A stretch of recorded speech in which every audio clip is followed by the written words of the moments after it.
Then the second lockdown was coming, and I was going back to Bulgaria because it was again the last place in the whole EU where I could go without a test. What's up, everybody? You're watching Hustle for Life, and this is the new program which I'm calling the Lockdown Expert, where we examine the countries that I've spent some time during the whole pandemic, and I have thereby a good experience and I can talk about.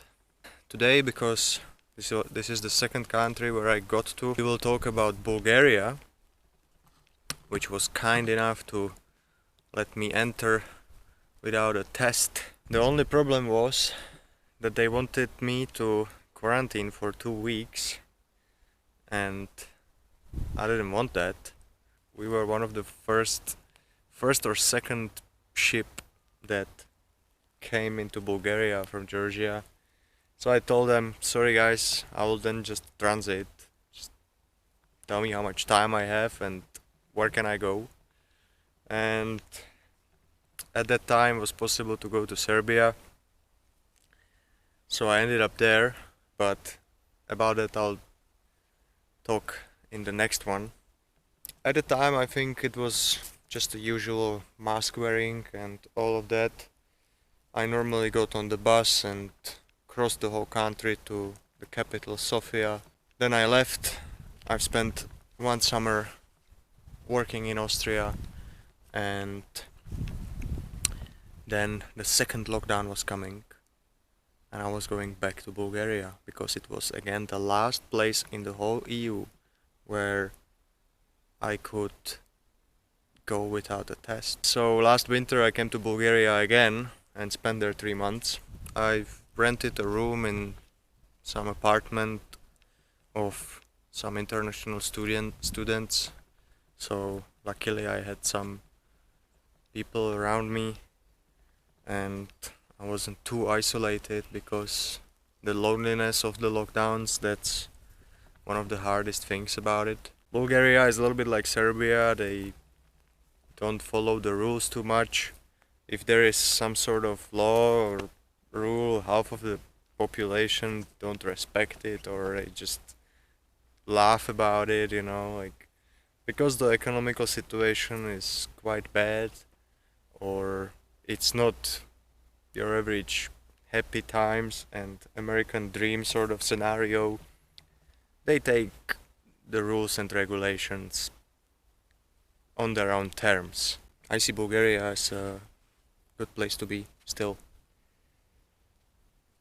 Yeah, I wanted to stay there actually. My original plan was like, at that time I took all I had and went there to, stay for as long as I can.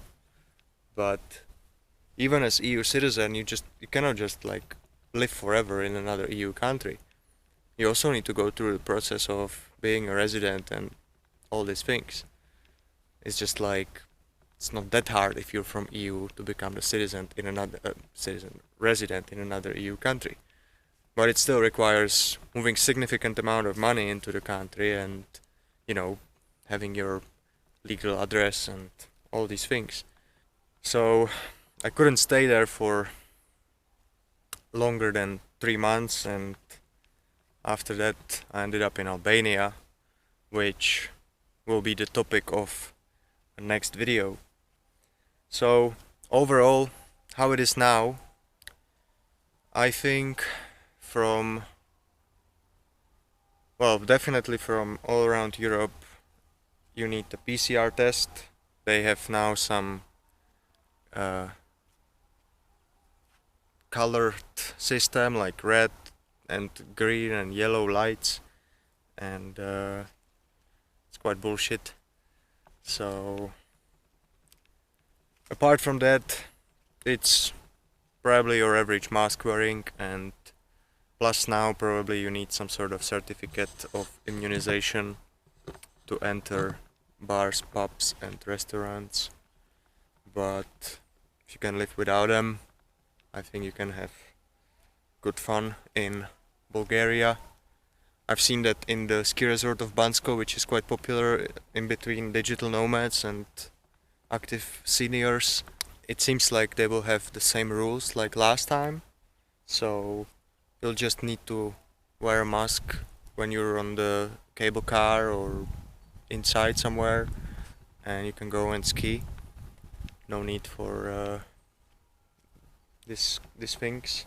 If you have some other experience or you would like to ask about Bulgaria or some other things about lockdowns, please do so in the comments, and I'll see you next time.